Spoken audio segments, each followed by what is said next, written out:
acknowledgement. We acknowledge that we are gathered on the ancestral lands of the Anishinaabe and Potawatomi and Adawa peoples. We recognize the crimes that were committed against the indigenous people of the land when it was colonized by European forces and bandits.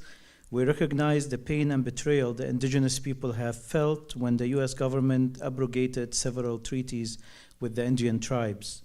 We recognize their enduring connection to this territory and express respect for their resistance.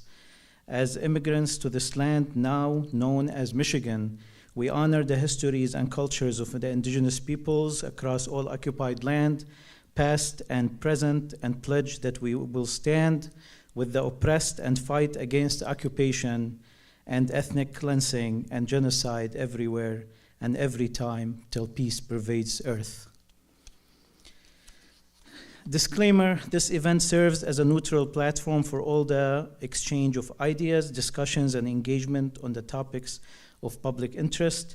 It's not intended to promote, endorse, or support any specific political candidate or party. The information shared during this event is for informational purposes only and should not be construed as an endorsement or recommendation of any political candidate, party, or campaign. The sponsors of this event are committed to maintaining a non-partisan stance and fostering an environment where diverse viewpoints can be expressed and respected. The speakers in this event, including myself, do not necessarily speak on behalf of any of the sponsors or organizers. They only speak on behalf of themselves. We have sent an email to all presidential candidates to speak at this event and open the door for them to come at any time after this event to express their own point of view. We would like to thank all the sponsors listed on the event invitation. If you want to see a recording of this event afterwards, please, you will find it at dearbornblog.com. Ladies and gentlemen, today is an anti-genocide rally with a very honorable guest, a person who has stood since October 7 against the continuing of the genocidal campaign that is taking place in Gaza. Half a year of genocide in Gaza. 39,178 Palestinians have been killed. 14,622 children have been murdered. 73,300 have been injured. Countless others under the rubble. 2.2 million facing starvation. 7,490 Palestinians have been kidnapped from the West Bank. 3,500 Palestinians are being held without charge in administrative detention in violation of Geneva Convention. 6 months of starving children carrying their dead baby siblings on their shoulders. 6 months of mothers singing to dead children in their hands, and children crying at the mass graves of their dead parents. 6 months of a mostly silent word. 6 months of the destruction of all values of justice, humanity, democracy, and civilization. 6 months of destruction of every international law, every section of the Geneva Convention, every article of the Universal Declaration of Human Rights, every word of the American Declaration of Independence. We gather here today to declare beyond doubt our condemnation of the genocide taking place in Gaza by the Netanyahu government and the largest terrorist organization in the world, the IDF. We gather here to condemn the White House and Congress that have been influenced heavily by AIPAC, who are not only partners, but also enablers of the genocide that's being committed publicly, intentionally, and under the observation and international community and history by the extreme right government ever seen in Israel. Our government is filled today with what can be seen as war criminals. Every wall is tainted with blood of children. What more can we say, and what more can we do? There's so much that we are doing and so much that we can do, but the minimum we can today as Americans is becoming clear about one thing. As Caitlin Johnston puts it, a political party which views opposing an active genocide as a fringe extremist position is not a political party that should continue to exist. The Democratic Party and the Republican Party, and this is my opinion, have committed war crimes that no longer allows us the possibility of considering working in or with such parties. A party whose 100% of senators vote against ceasefire, I can't see it except as an evil act. You vote against ceasefire, and then you go sleep at night knowing that your vote is literally killing children that night. How can you sleep? When I used to work in a school, if I issued a suspension of a kid in accordance to state policy, but questioned the harm that may affect him or her, I couldn't sleep that night. How can you sleep when you send bombs to kill children at night and you see their corpses in the morning on your phone or social media? I just don't understand if humanity is okay. But because we are in this room together, we reinforce our humanity. And we know that there is so much to be done for us to wake up.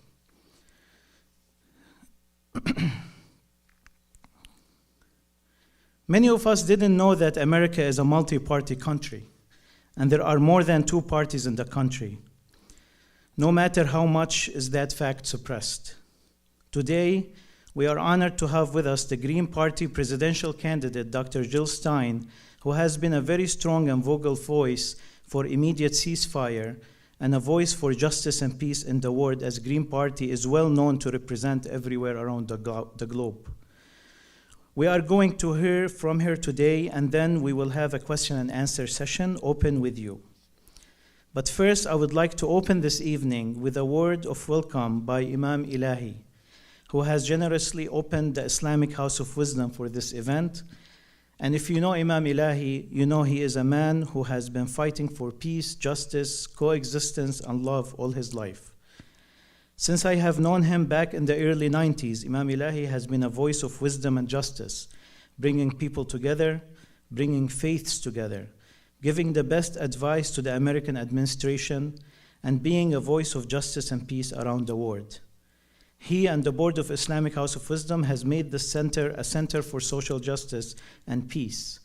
And there is no better place to be tonight fighting injustice and genocide than in this house of wisdom, this house of God. Help me welcome Imam Ilahi.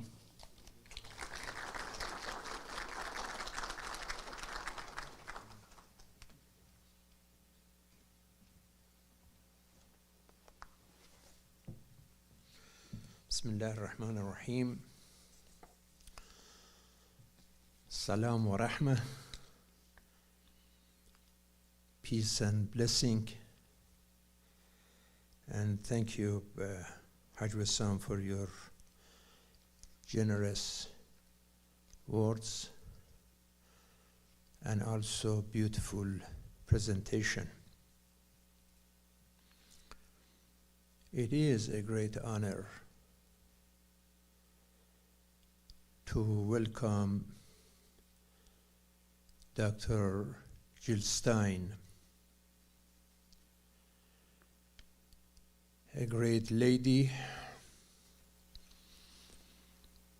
a great leader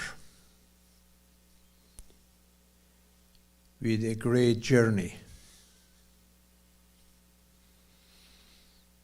a journey of justice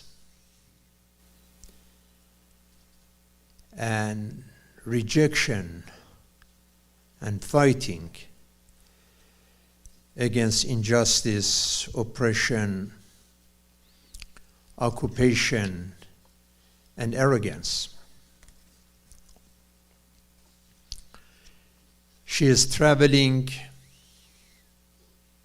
speaking, working hard, tirelessly,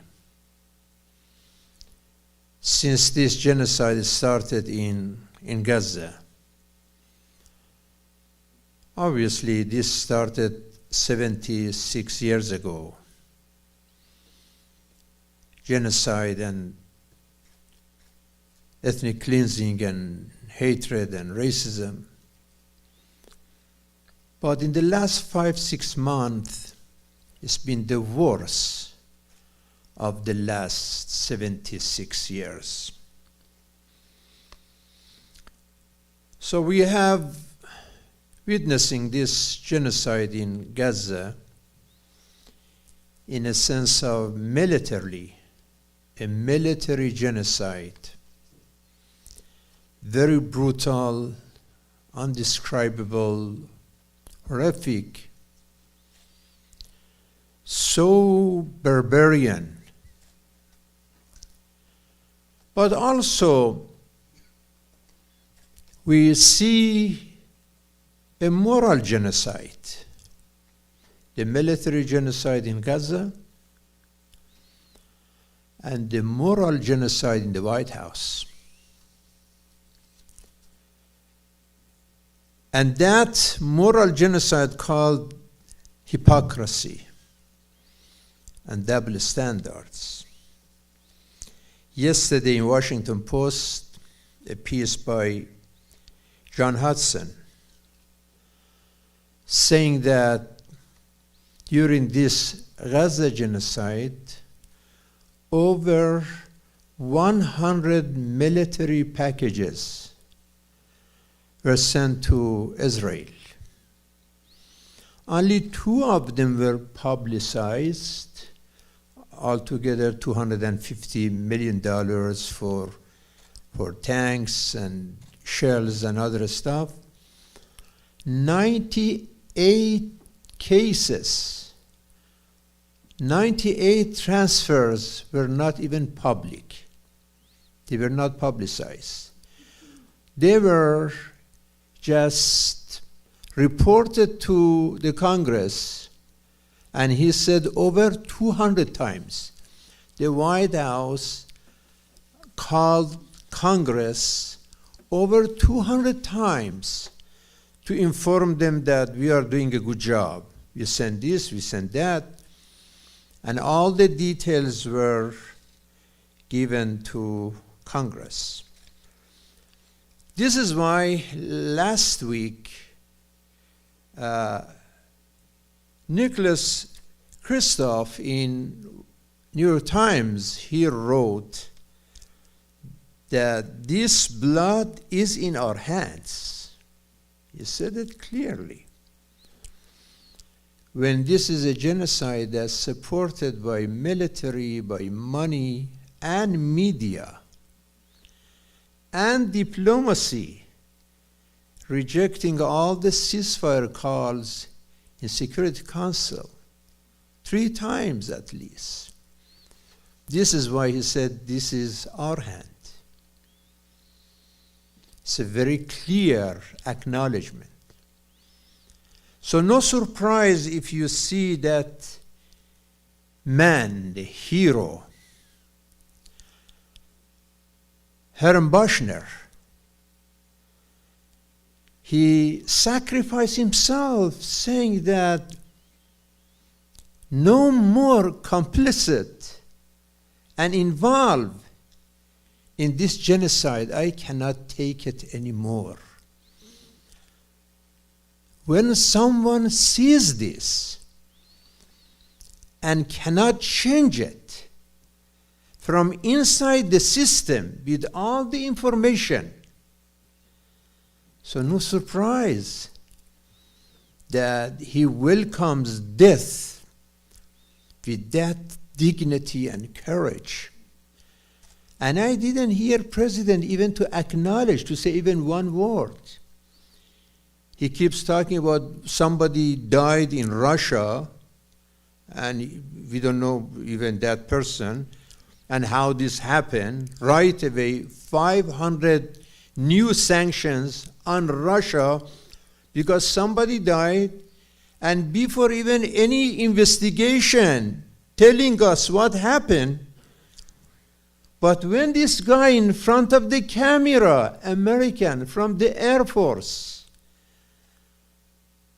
our son, member of our family and nation, is burning and dying, he doesn't deserve at least something to say something? Yes, over 100,000. If you compare that with 2.2, used to be 2.2, is now 2.2 million anymore.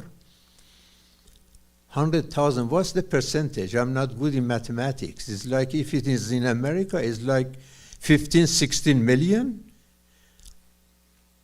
I just guess, I didn't go through calculation. But something like that. It's a big, big number for Gaza. We are here actually to listen to our honorable guest and leader. And I don't want to make this long, but today I had a visitor here at the House of Wisdom, Dr. Gelen Maliko. He is a superintendent of Dearborn Education System and public school.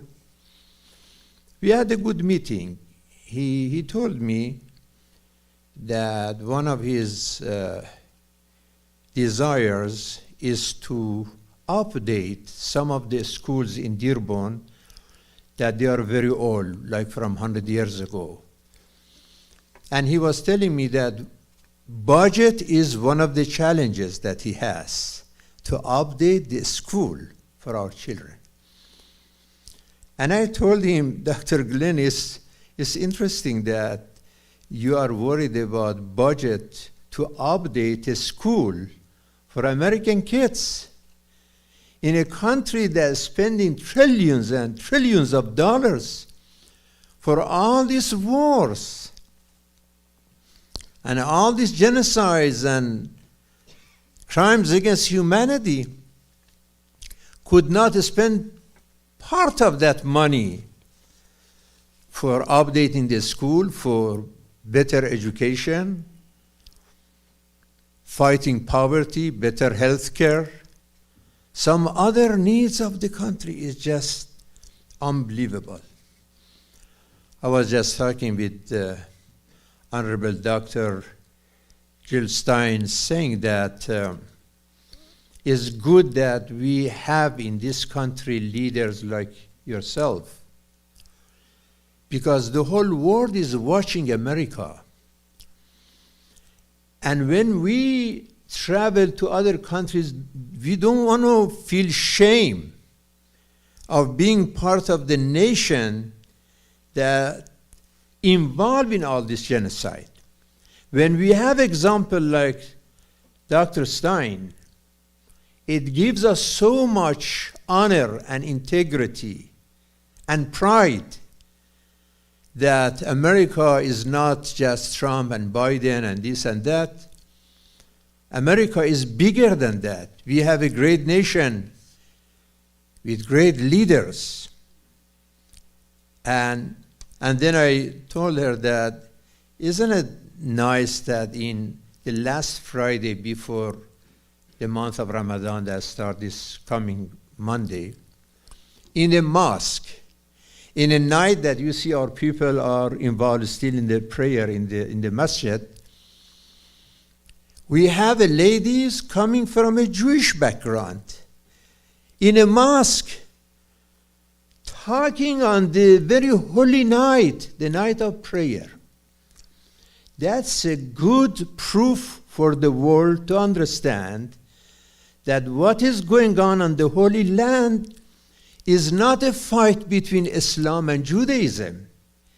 If it was a conflict between Islam and Judaism, Dr. Stein shouldn't be here in a mosque on the night of Friday, a holy night like tonight.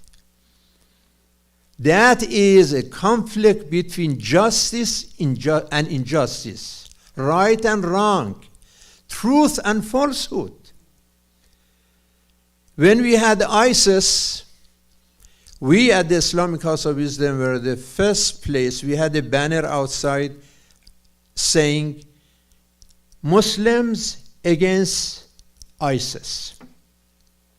I told some of the rabbis just last week, I said, I wish the Jewish community and you rabbis as the leaders, religious leaders, have banners, Jews against genocide.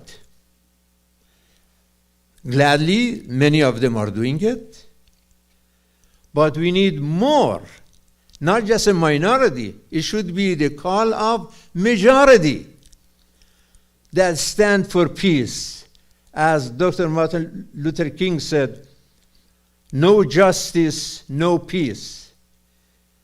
And no peace, no justice. They are related. If there is no peace, that means there is no justice. And if there is no justice, it means that peace is impossible. Yes, they are hijacking Judaism. So what they are doing against people in Gaza, this genocide, bombing, and now the tsunami of starvation, that is not only a crime against Palestinians, that is a crime against Judaism. That's a crime against Jews. They are not doing a favor. And finally, tonight I heard that the president is going to talk about more food for Gaza. That is interesting, that after 6 months of sending bombs to Israel, and now tonight he wants to send some bread for Gaza. That if anybody survived from bombings and all this fire, now they have a chance to have some bread. If you care for people of Gaza, you don't have to send bread. Just stop sending bombs to Israel. That is a crime against humanity. We pray for peace on such a night, especially Ramadan is coming. Peace in Palestine, in Syria, in Iraq, in Yemen, in Africa. And, oh God, you are Anta Salam, wa Minka Salam, wa Laka Salam, wa Ilayka Ya'udu Salam. You are the Lord of peace. You are the source of peace and justice. And it's wonderful to have Dr. Jill Stein talk about peace and justice and against this genocide, this Holocaust, this hell, this hatred in Gaza. Thank you so much.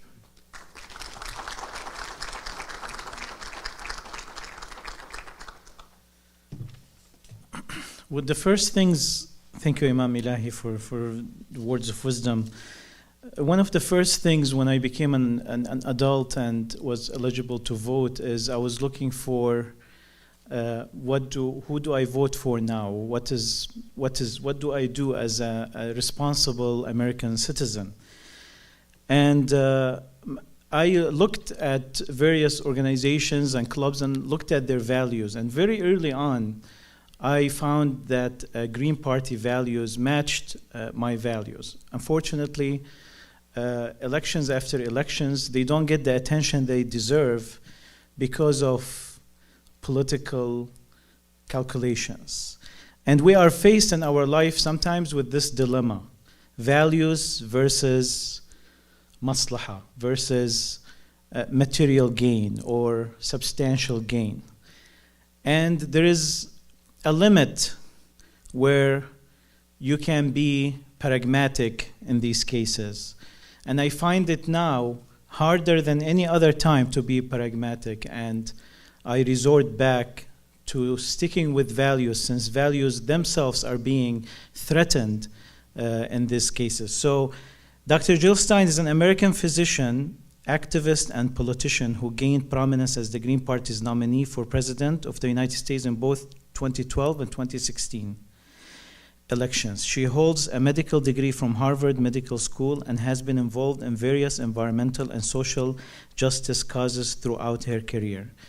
Not to delay Dr. Stein from the mic any longer, I just wanted to mention the titles or the 8 values of the Green Party, and please take a look at them and see if they match your values so you can understand the Green Party better.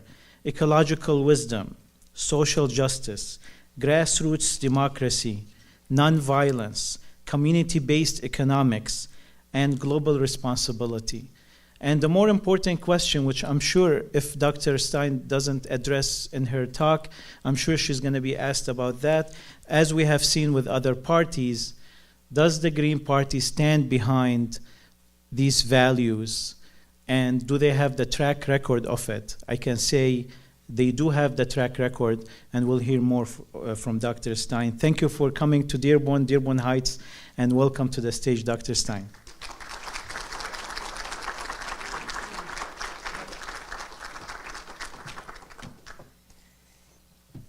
Thank you, Wissam. Thank you so much, Imam Elahi, for your beautiful and inspiring words. And it is an inspiration to be here in Dearborn. So many of us have looked to Dearborn for your courage, for your moral vision, for your really elevating the hope and the vision of the nation in this very precarious, urgent moment when we are watching a genocide roll out on our iPhones and our TVs and our computer screens in incredible detail. And as America becomes aware that this is blood on our hands, we are not simply accomplices, we are full partners in this genocide, that the United States, with our tax dollars, is providing 80% of the weapons here, the weapons and the bombs and the missiles, the aircraft that are delivering them. We have basically sold or given to Israel with the billions of dollars that we have provided every year for decades, and currently that's at some $3.5 billion or maybe a little bit more than that every year.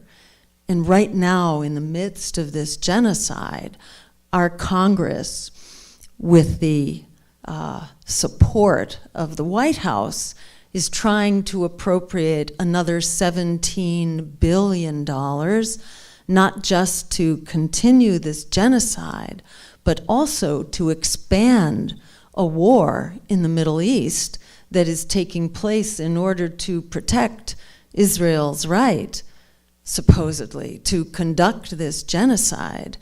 This is not only, this is madness. This is evil personified. This is the slaughter of potentially 2.2 million people.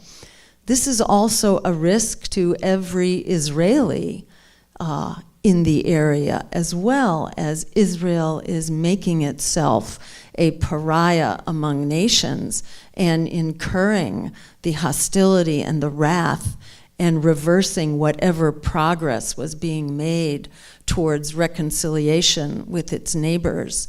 That is all gone. And we're looking at actually the US bombing 4 countries now: Iraq, Syria, Lebanon, Yemen, and bombing Iranian targets, although not yet Iran itself, although I think Israel is conducting operations inside Iran. But we're potentially provoking such military pushback against Israel, provoking the igniting of conflict here throughout the Middle East at a time when Iran has recently established a military alliance with Russia.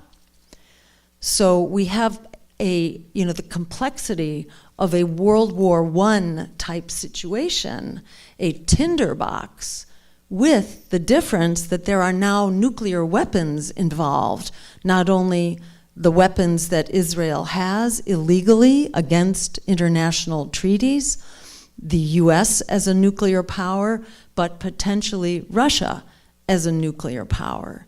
So, it's very important for all of us here in this country to know that we too are in the target hairs, because any war that could go nuclear potentially involves all of us. And just one piece of background on that Americans should know but don't know, that our criminal leadership should know but they don't know and don't care about. Just one nuclear-armed submarine carries the equivalent of 4,000 Hiroshima bombs. What could 4,000 Hiroshima bombs do? They could put us all into what's called nuclear winter. Is that a familiar term to anybody? Yeah, what it says is that in a nuclear explosion, so much debris is kicked up and injected into the upper atmosphere that it doesn't just settle down. It stays there for years. And what it does is reduce sunlight and block agricultural production. So it's as if it's winter time all over the world when things do not grow. You do not produce food. That is one of many dangers of nuclear explosions. And just one nuclear submarine worth of nuclear explosions is enough to basically starve at least half of the world's population with the reduction in food. And this is well established by nuclear scientists. This is not really subject to question. This is one of those risks of nuclear war. This is why nuclear weapons should not exist whatsoever. They should be abolished. The United States is one of those nuclear powers that has been fighting against a treaty that has now been signed by a majority of the world's nations. This is just one way in which the U.S. Conducts foreign policy in an ignorant and aggressive and domineering fashion. But the bottom line here right now is that this war is dangerous to all of us. Not to mention that the U.S. war machine costs us about half of the congressional budget right now. It's about $1 trillion per year. If you include, and that's just for the Pentagon, if you include the many other aspects of war and our so-called security state, like Homeland Security or the FBI or the CIA, the Department of State, the nuclear weapons, which are not on the Pentagon budget, if you add all this stuff up, including the cost of caring for wounded soldiers and the costs of the Veterans Administration, it's more like $1.5 trillion per year, more than half of our congressional budget. And at a time when child poverty has doubled in the last year or two, at a time when half of Americans who rent their homes are seriously financially stressed, just keeping a roof over their heads right now. Half of renters meet the official criteria for being severely stressed, that is spending a third of their income just keeping a roof over their heads. This is unacceptable at a time when so many students do not have adequate schools. Even the physical plants are dilapidated and falling apart. Teachers are not paid adequately. Their staff is not paid adequately. And there are huge disparities across wealthy communities versus poor communities. And the reality of America now is that we're mostly poor communities. We have a 5, 10, maybe 15%, which are doing very, very well. And the stock market is doing very, very well. But most of those investments are at the upper end of the income spectrum. Most Americans right now are struggling. They don't understand so-called Bidenomics and the achievements of Bidenomics. Most Americans are struggling to keep a roof over their heads. 87 million Americans do not have adequate health care. They can't afford health insurance, and they have either no health care or incomplete health care. There are 44 million young people who are locked in student debt with no prospects of getting out. 100 million Americans who are locked into medical debt. Child poverty, which has doubled. Homelessness rates are sky high. It's the highest on record. And we have a generation of young people who, according to polls, according to a Harvard study done last year, half of young people describe themselves as hopeless about the future, in part because of the climate crisis, which has been neglected, not just by Republicans. Although Democrats talk a good game, the reality is, you know, you heard about the Nord Stream pipeline that got blown up. Does that ring a bell to people? You know, the worst environmental sabotage ever in the world's history, the largest release of methane, which is the most destructive greenhouse gas. That was either undertaken by Joe Biden himself or he gave approval. And there's a variety of evidence for that, but the biggest evidence is that they have refused to investigate it and have blocked investigations, which is a pretty incriminating piece of data itself. But what that blow up did was create a huge market.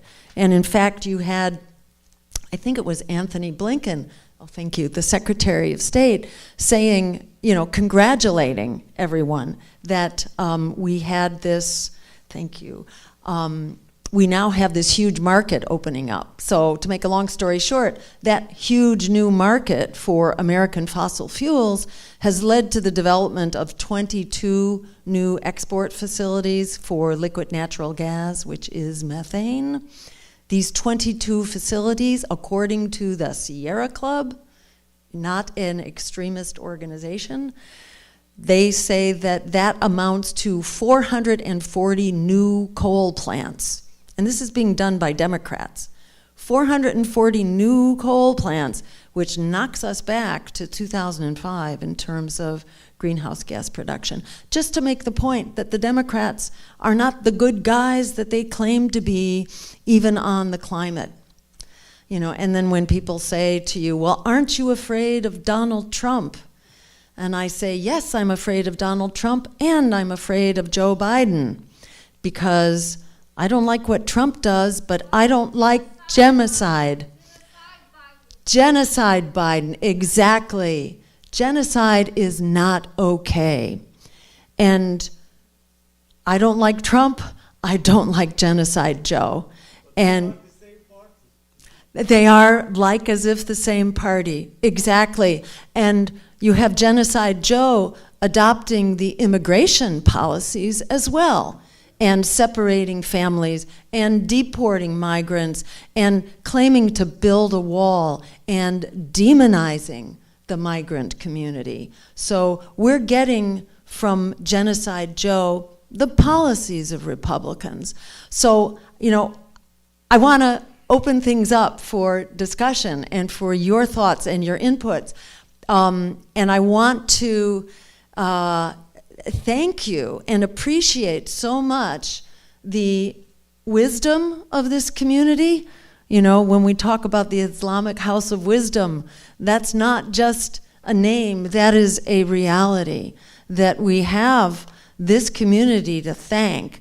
And I really share the Imam's vision about this is a moral imperative right now.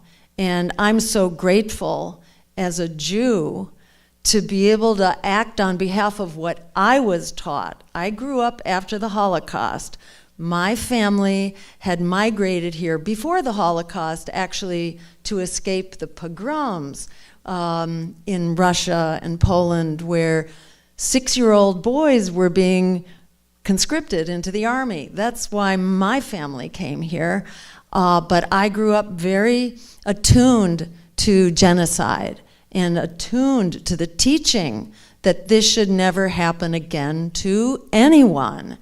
And, you know, when I saw what was going on in Gaza, you know, it's just shocking and unbelievable and beyond words. And I'm just so grateful that we have a community that is ethical, that is moral, that has a higher moral vision, and that will not be intimidated and will not be bullied into being silent, into being complicit. We are standing up. I thank you for your leadership, because America is ready for it. It's no small feat that America, that has so long been indifferent, you know, we essentially, you know, we killed 1 million people in Iraq, and I don't mean we, I mean our criminal misleaders killed 1 million people in Iraq for weapons of mass destruction that did not exist.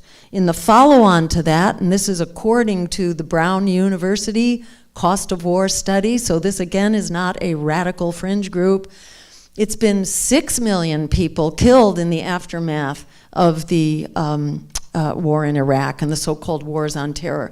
The United States is conducting continuing so-called anti-terror operations in 85 countries right now around the world. This is not okay. This is not okay. And, you know, and the United States conducted some 70 regime change operations through the CIA and so on over the last several decades. According to the Congressional Research Service, the United States has used its military to intervene in other countries 250 times in the last 30 years. We do this all the time. This is just standard operating procedure, but the world will no longer tolerate it, and the U.S. is no longer the unopposed top dog. The days of U.S. empire are over. We need to move from a unipolar world to a multipolar world and be team players here that work based on international law, human rights, and diplomacy. And I want to thank this community for having the wisdom and the insight to stand up and help galvanize America. America is paying to the teeth for this aggressive foreign policy that squanders our resources and makes the world a more dangerous place for us all. America is ready to stand up. America is ready to mobilize. We're seeing this in college campuses all across the nation. We are seeing this out in the streets where millions of people are saying genocide is over. We will not allow this, and we will disrupt the effort, the machine that is continuing this genocide, like the demonstrations taking place right now outside of the Israeli embassy in Washington, D.C. People will not allow this genocide to continue. I want to just thank this community for your amazing leadership, and I look forward to continuing to help lift up your voices and our voices together and ensure that we have an unstoppable role in the upcoming election. And a quick word about that. We will have 4 pro-genocide candidates, and we will have 1 anti-genocide campaign that can unify us. So be mindful when you have a 4 or a 5-way race, that race can be won with a plurality, which could be as low as 25%, We're currently 10% among people 35 and under. We're 10% among youth, 9% among the African American community. Word is just beginning to leak out. If we are organized and if we get down to work, we can move from uncommitted to committed to stop genocide. The sooner we begin to build, the stronger we will be and the further we will get. My hope is that we are going to turn the White House into a greenhouse, and we will all be better for it. Even if we don't win the election, we will win the day for making clear that genocide is no longer a political option. It will be contested, it will be fought, and we will have a political coalition, an alliance that is anchored in this moral vision against war, against genocide, on behalf of working people, social, economic, racial, and climate justice. We will have that coalition that will be working together to prevail. Until we do, we will make this happen and work together to do so. Thank you so much. Let me open this up at this point.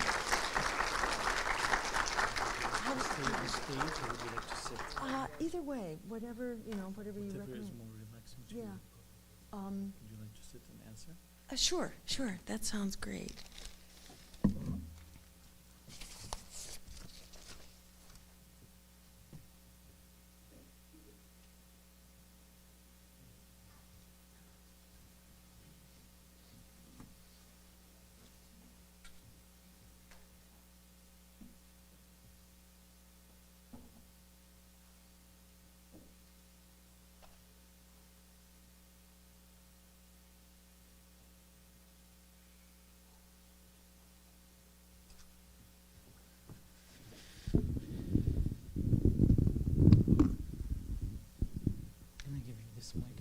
Sure.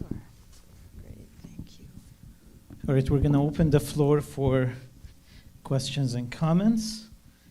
Yes. Hello and welcome to Dearborn Heights. We appreciate you coming here.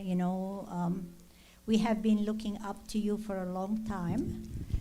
So what is driving, the country are the global corporation interests, and this is what has been, and the fact that we have two-party system, so we're just basically going back and forth between the Republicans and the Democrats. So we feel like we are stuck between them, and the fight of the Green Party, it seems like, will not result in any fruitful thing so soon. It seems like we're going to end up either with Trump or Biden in November. But my question is, why the Green Party hasn't been successful in getting people in Congress, as Congress people, as senators? Like, for example, yourself, you haven't ran for that position before. And why is that not a strategy for the Green Party? Great question. Thank you so much for that. The Green Party currently has about 120 local elected officials. So school boards, city councils, soil and water commissioners, things of that sort. We run into a lot of resistance because we are very much what the system is afraid of. And so all sorts of tools come into play to suppress us. And let me just set the context here, because the Green Party seems very weak until you consider what has happened to every other independent, non-corporate party that threatens the hegemony of corporate rule.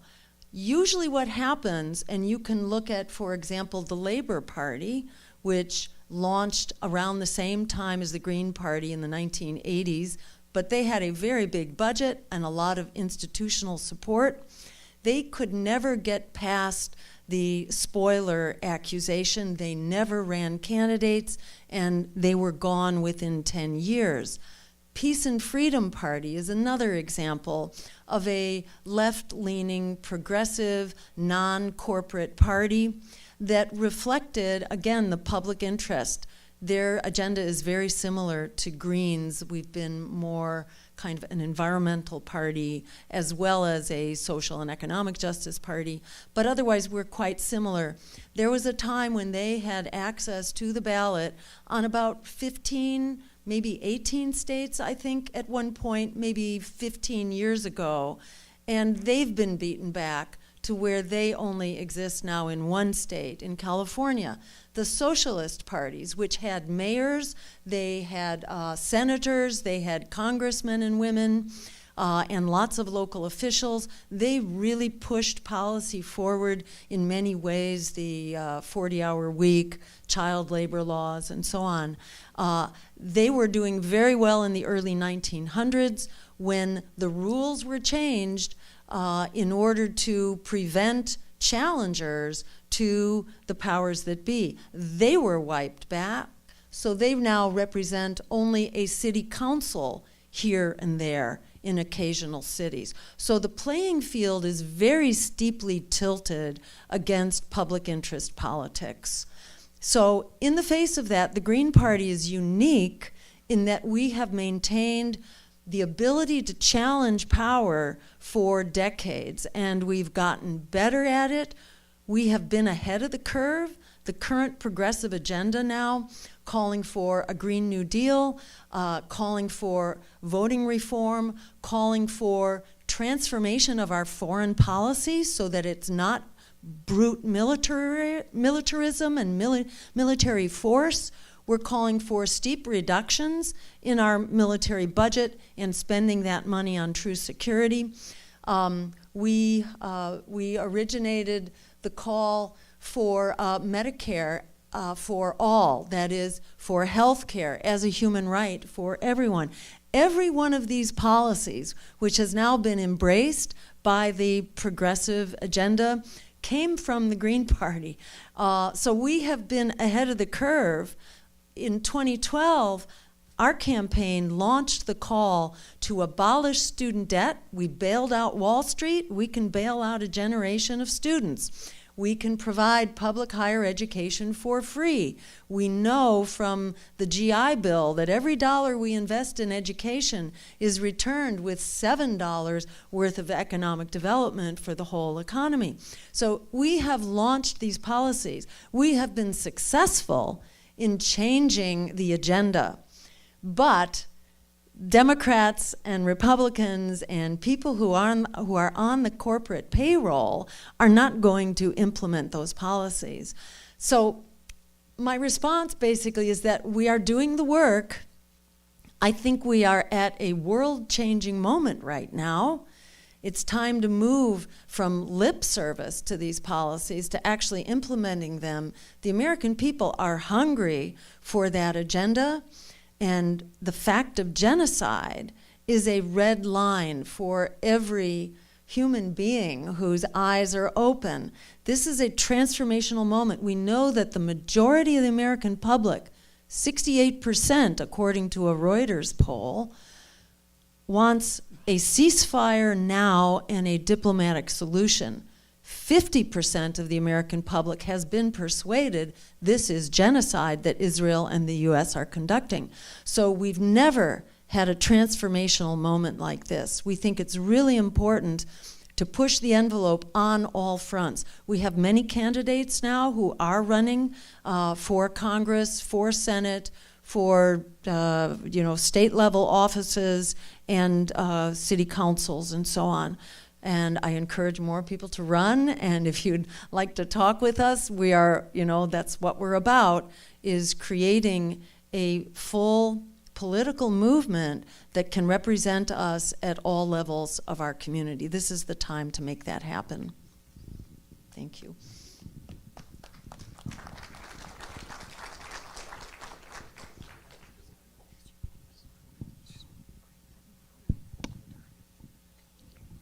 Hello. Nice to see you again, Doctor. Seeing this genocide that's going on and how many people is, I want to say control, opposition, you know, and I just want to know, as a leader, as the president, what would you do in order to stop something like AIPAC? Would you make them register as a foreign agency so we can, you know, move forward with them having a chokehold on our politicians? Because I think this is going to continue if we have these foreign agencies donating money and whatever else promises to these politicians, and they're going to deliver every time. So what would you do if you had the power to do anything? Exactly. Well, first of all, on day one, the president can make a phone call and stop this genocide right now. The president has the power to do that.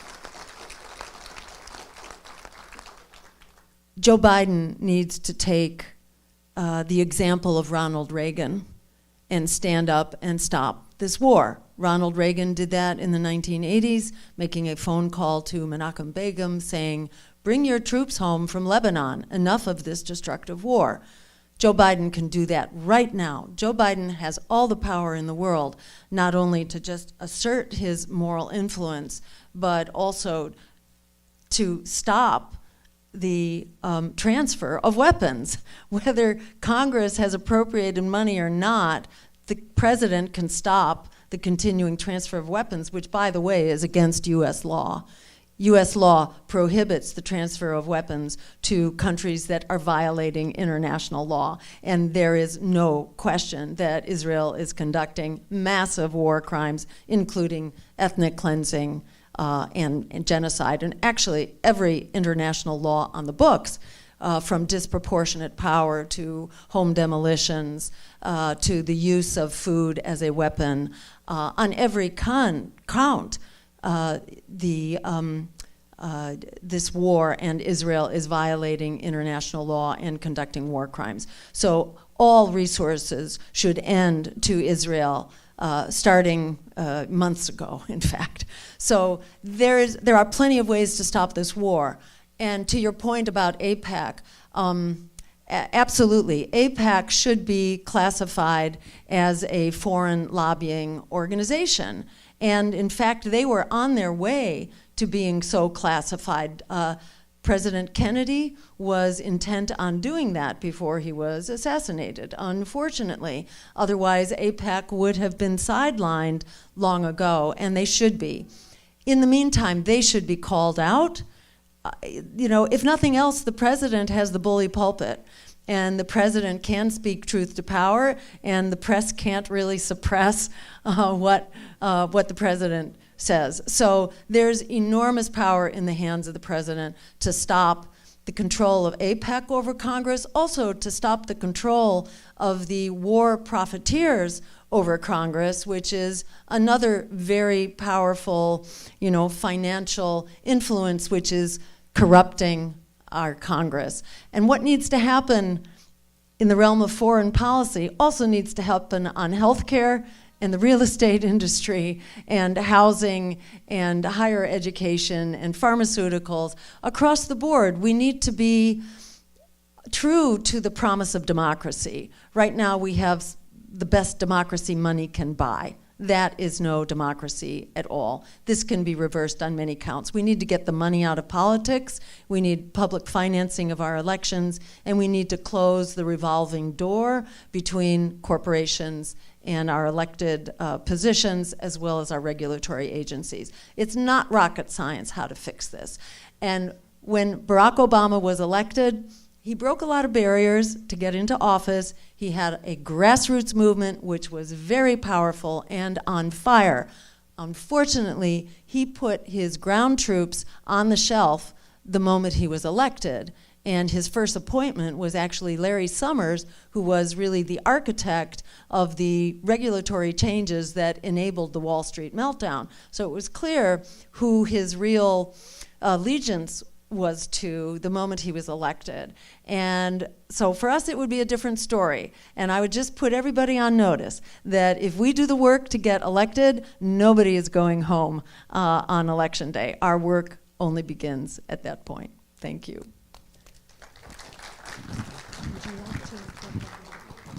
Okay. Hello, thank you so much for coming in today. It's a really huge pleasure. Another one too? Okay. So, I mean, in this country, like every issue has a different side. There's, whether it's in the environment, the taxes, gay marriage, abortion, there's the left and the right side. But when it comes to Israel, surprisingly, they have captured both sides of the political aisle. We've seen this when we've noticed some progressive Democrats, such as, Alexandria Ocasio-Cortez, Ilhan Omar, other members of the squad who we thought would be better allies of the Israeli-Palestinian issue, all of a sudden start voting with the establishment. So my question is, right now you're a Green Party, you're the forefront of the Green Party, and hopefully one day we will start having Green Party congresswomen and men and hopefully senators one day, or state senators. What do you guys have some type of platform that would disallow things like this from happening? And I just want to know what your idea on because I'm tired of it. When we start in I'll just say this, 2018, I was excited to see more people that had our complexion in the White House and the Congress, and I've just started seeing them that they're still voting the same way that they were voting 10 years ago. So what changes would you make? Great, thank you so much. Lots of changes across the board. Greens are, above all, dedicated to getting big money out of politics and ending the culture of influence. We have a system of legalized bribery, and it's well established by all sorts of academic research. If you didn't see it with your own eyes, it's very clear that what drives policy is campaign contributions and money on lobbyists. And that is the driver of the congressional agenda. When Wall Street crashed in 2008, calls were running something like 90-1 against bailing out Wall Street. But it took Congress 1 week to bail out Wall Street to the tune of trillions of dollars. That's what the drivers are. And the Green Party does not accept corporate money. We don't accept big donations. We do not approve of super PACs. So we close the door on this very corrupting influence. And we think it's not okay to say, oh, I'm different, I will get money out of politics, but in the meantime, I'm going to take the big bribes of industry, which is the approach of Robert F. Kennedy, who is saying that, I'll get money out of politics, trust me, but meanwhile, he's got a big super PAC where half the money, a $50 million super PAC, half the money is coming from 2 donors. So, you can't have it both ways, and so we have always walked the walk. When I first ran, I was tricked into running a couple times. When I was first tricked into running, I ran as a Green, and then I was approached by my state representative afterwards.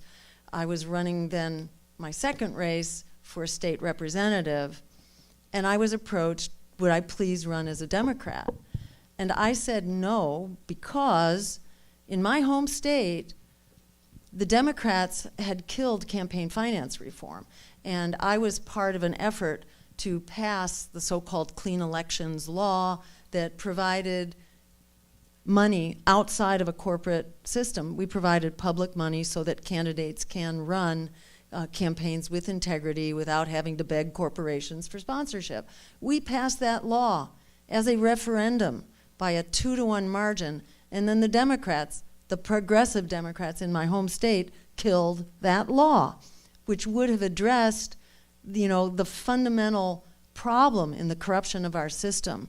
So I was pretty persuaded early on that if the progressive Democrats were fighting the solution to the fundamental corruption here, they were beyond the pale. And that was back in the year 2000, that was in 2002. And that has been borne out. You know, we are not seeing a system that's kind of getting better no matter who gets elected. It's not getting better. It's only getting more and more into the pockets of the billionaires and the bankers, and money is only getting more and more concentrated in this country. So the right thing is not happening. You know, and we very much need to stand up to demand that the system be reformed so that our elected officials are not being systematically bribed the way that they are now. So when you ask, you know, what are the indications, where does the Green Party stand, we have a very clear track record, and we have always upheld, you know, the principle of being a party that is of, by, and for the people, not of, by, and for the billionaires, which is the way that our current, you know, two-party system is run. We call them the parties of war and Wall Street. That's what they've been. That's what they continue to be. What you see is where we're going. As Gaza goes, we all go. This is a question of whether the murder and torture, you know, this isn't just murder, this is torture. This is systematic torture of 2.2 million people. I'm a healthcare provider. I feel like I've been on a death watch here, and people have been miraculously defying death with incredible resilience and grace. It's just mind-boggling how people have maintained their humanity in the line of fire, directly under fire. It's just staggering. And it's odd that people being genocided should be our inspiration, but they are. They absolutely are. And they're a sign to us of the courage that we need to show. We're here on the easy side, in the heart of the empire. We too must stand up and say no to this empire and point the way forward to the world that we deserve. Hi, Dr. Jill. My name is Hadi Mahbouba. Thank you so much for coming here. It's such an honor to meet you and listening to you and learning about your stance. I'm going to be frank with you. As a previous voter of both parties, I don't stand allegiance to any Democratic nor Republican, because as a Muslim American, I didn't find that any party really solely aligned with my beliefs and my principles. And that being said, is that I voted for Trump in 2016, and in 2020, I campaigned proactively to get Biden in office. And so where I'm coming from is that I've had the experience in knowing where presidential candidates will say the talk, will do the walk, but when it comes to the action, they definitely are hypocritical in nature and do not commit to their words. And so Biden previously promised us about student loans and how he will cancel them, and he has not done that.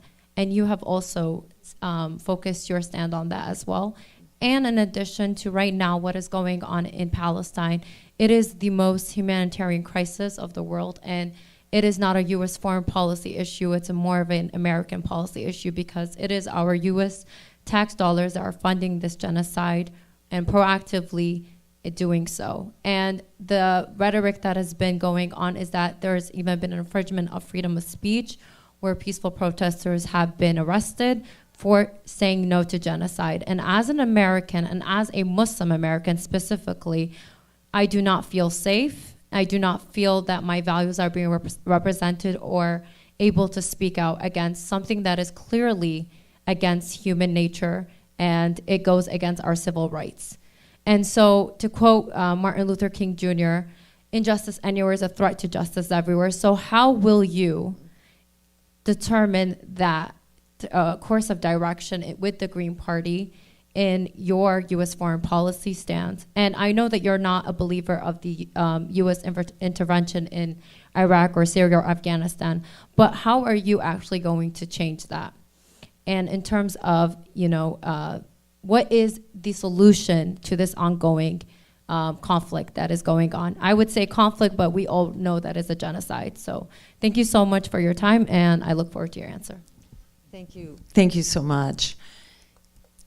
I think the solution is that we are a democracy. We claim to be a democracy. I mean, we are not. We are a very imperfect democracy, and we are losing our democracy as well. As you've mentioned, we are seeing an all-out assault on our freedom of speech, our right to protest, our privacy rights, the money capturing our election system. Our democracy is in an all-out crisis, and our policies, including our foreign policy, reflect that crisis. But fortunately, we are in a moment now where the American public is in agreement. The American public is demanding an end to this genocide. So our challenge is to get into positions of power where we can implement the will of the people. And because we have the will of the people, because history is writing this story in front of our very eyes, it's not rocket science about how to move this policy forward. Simply by enforcing existing US law that prohibits the sale of weapons and giving aid to countries that are war criminals, we can stop this aid.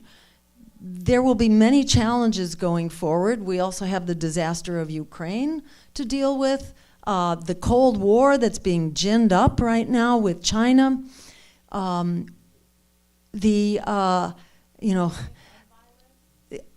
gun violence, exactly. But the American people are demanding solutions to that, and Congress can't act.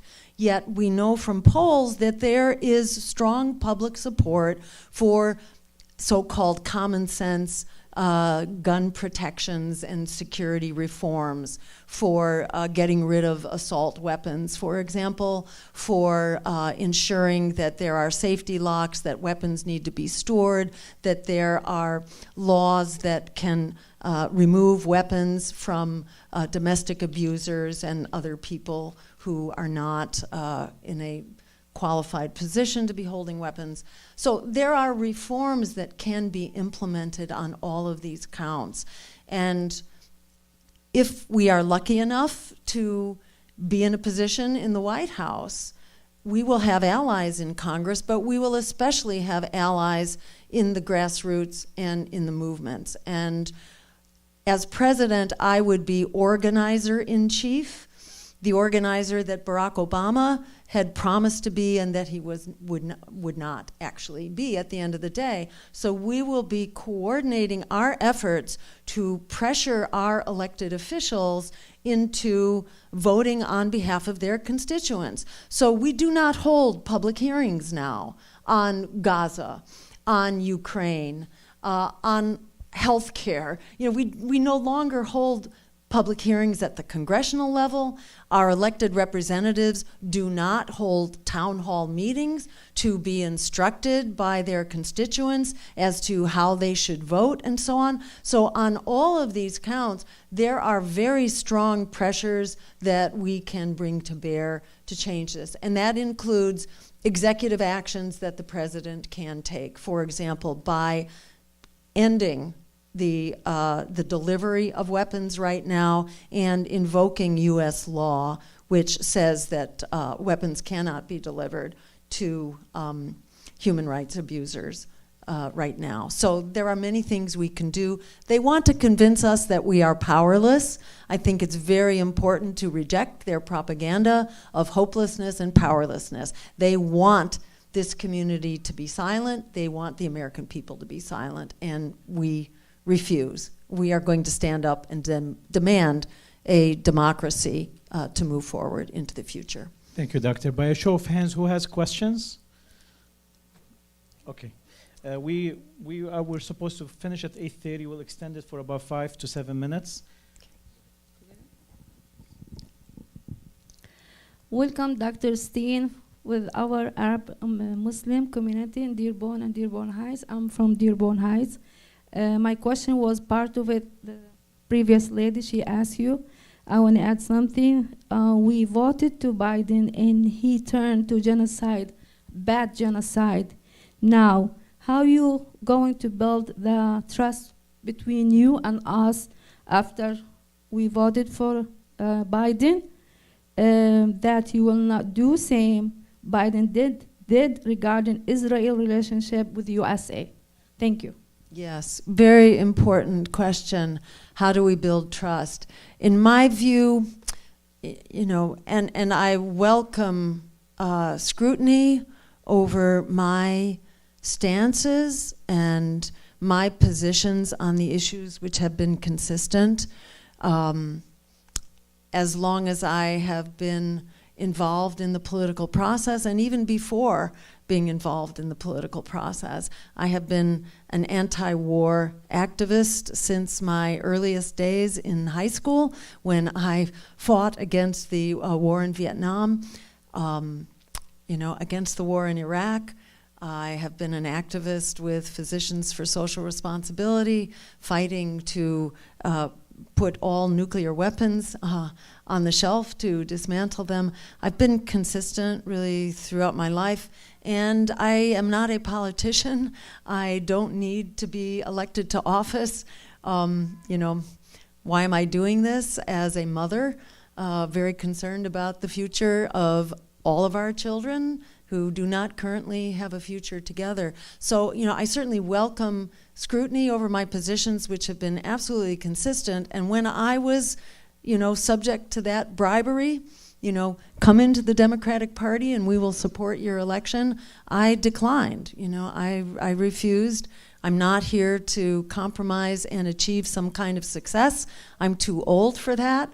You know, I'm not a young person trying to make my way in the world. You know, I'm someone at the other end trying to just do right by our community. And I would, you know, I would say that, you know, we're all sticking our necks out here to be taking the positions that we're taking. And I don't think any of us do this casually. And at the end of the day, we need to work together. The sooner the better. And in my experience, you know, I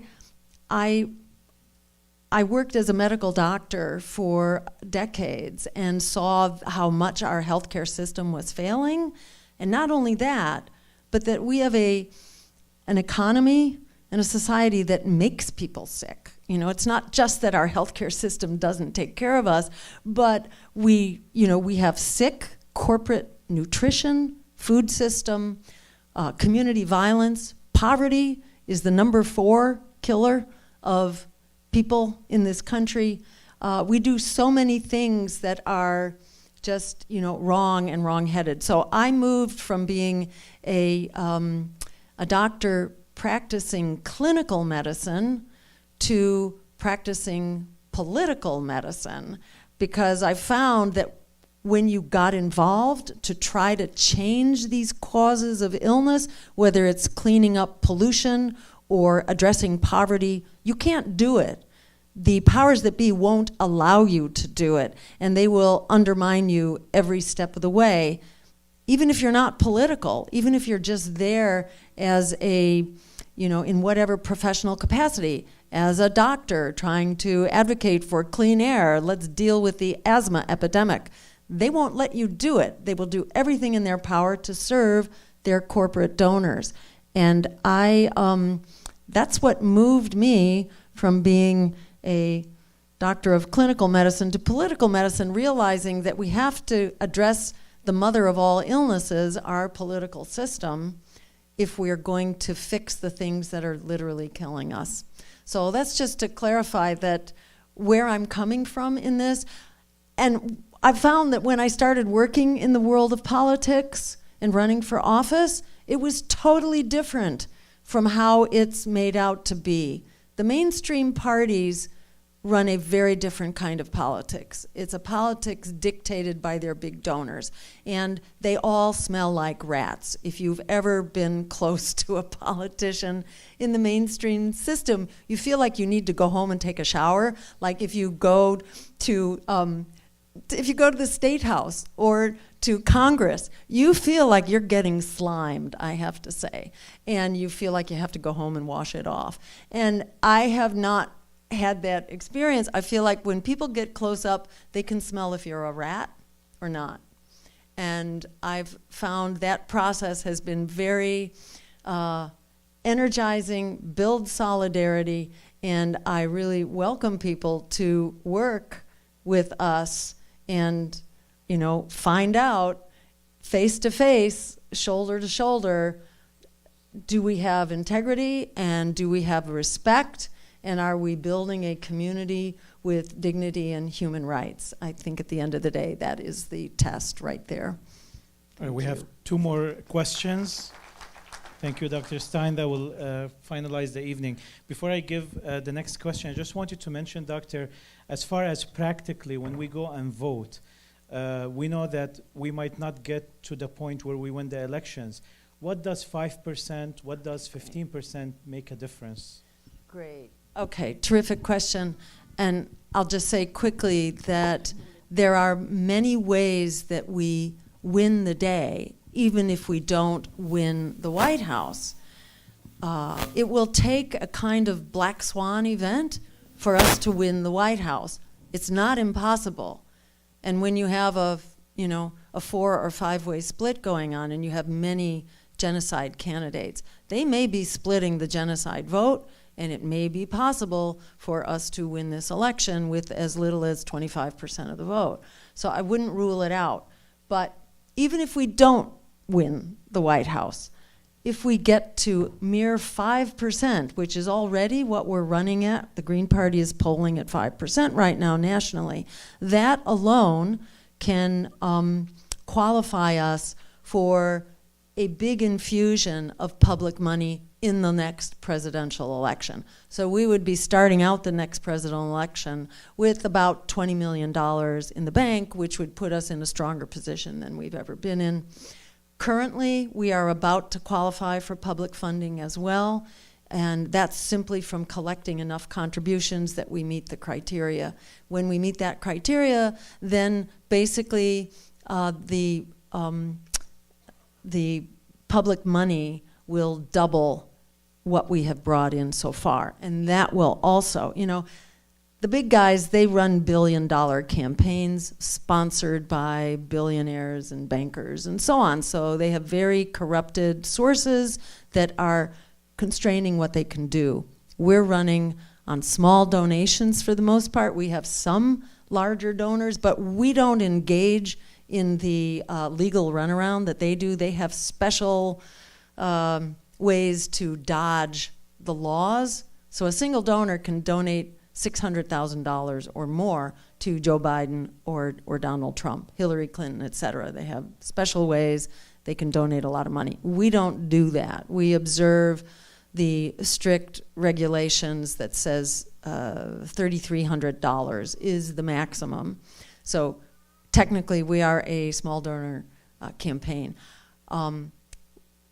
We will have a big infusion of cash once we get to a certain critical donation level, and that will double our money. We do much more with the dollar. We run a very efficient, low-budget campaign. My deputy campaign manager here that I want to acknowledge as being my guardian angel, Kelly Merrill, who is traveling with me. We're driving ourselves around the country here. We are in a car, and we've got our little ice chest, and we're keeping our food warm. We're surviving mostly on Middle Eastern food because it's definitely the best food out there, especially when you're on the road. Keeps you healthy and sane. So we're running a very efficient campaign. We know that we're currently on the ballot in 21 states with a few more that are just now being processed. We expect that number to go up. But that happens to include some of the most difficult, big, and expensive states like Texas and California and Florida and Arizona.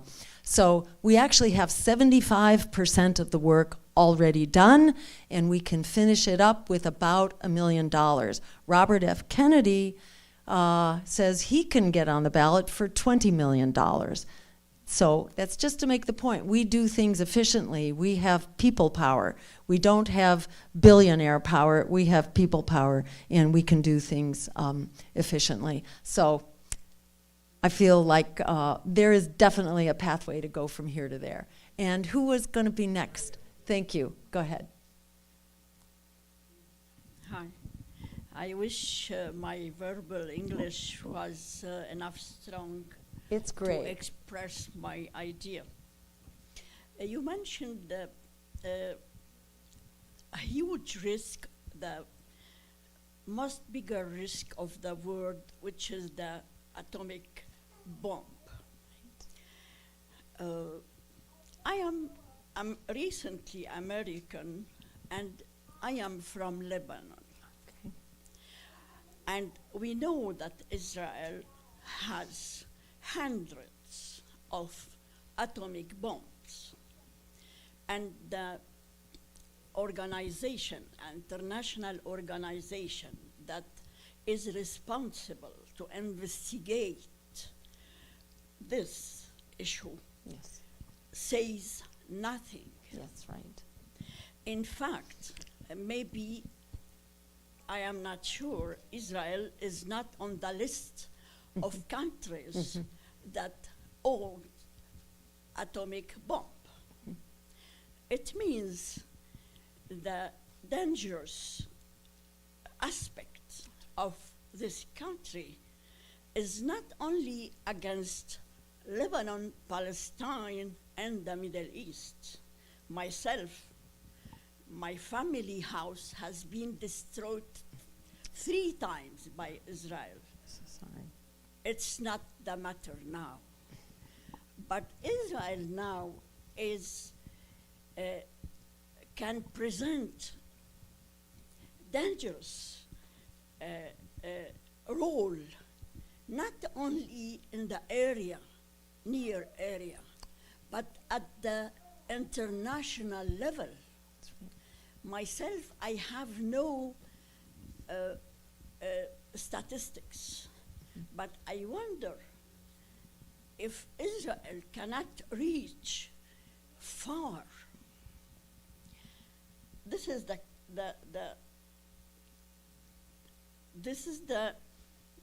let me think that we have to work with a Jewish people, free thinking of Jewish people, because Israel is playing this dirty business on their name. Not only they send them to die in Gaza or in Lebanon or everywhere, but we don't have atomic bomb to put it in a museum. We own this to use it, and they will use it by the name of Jewish. Finally, is your party has any vision to work with the free-thinking Jewish people? I will work with you. I am not a Jewish, but I will work with you. In case in your program has this item, I will work with you. Thank you so much. And I'll just say briefly, absolutely, we work closely with Miko Peled. I don't know if you know him. He is an Israeli Jew who is extremely anti-Zionist. He is a writer, an author. He's also the son of a famous Israeli general who won the 1967 war. Yes. So in the Green Party, we had a big dialogue about Israel, about BDS, boycott, divestment, and sanctions, about a one-state solution. And the Green Party did a lot of internal dialogue and discussion, and we came to a consensus to support Palestinian human rights, to condemn Zionism, It's not Judaism, it's Zionism, which is not Judaism. And to say that it is anti-Semitic to oppose genocide, we view that as the most anti-Semitic thing that you could possibly say. So we stand up against those accusations of anti-Semitism, and we work with Jewish Voice for Peace. We have been on the front lines of calling for peace and the abolition of nuclear weapons for Israel, for the United States, really for all countries. This is a terrible danger, and yes, it is a problem, and it will require a lot of careful strategy for how we dismantle those nuclear weapons and how we get countries to give them up. I think it's very important that we move to sanctions now against Israel for conducting genocide. We need to move to massive economic sanctions, not only stopping the delivery of weapons, but we need to use every nonviolent tool available to defuse this conflict as quickly as possible. And absolutely, this should be a coalition of all people of faith, of all faiths, people who believe in human rights and humanity. This is what's on the line for all of us. And Gaza is a critical test right now, whether we're going to have a world that respects and obeys international law, or whether we will abide by the law of the jungle, and whoever is most powerful will rule. And the US is no longer in that position of being the sole most powerful nation in the world.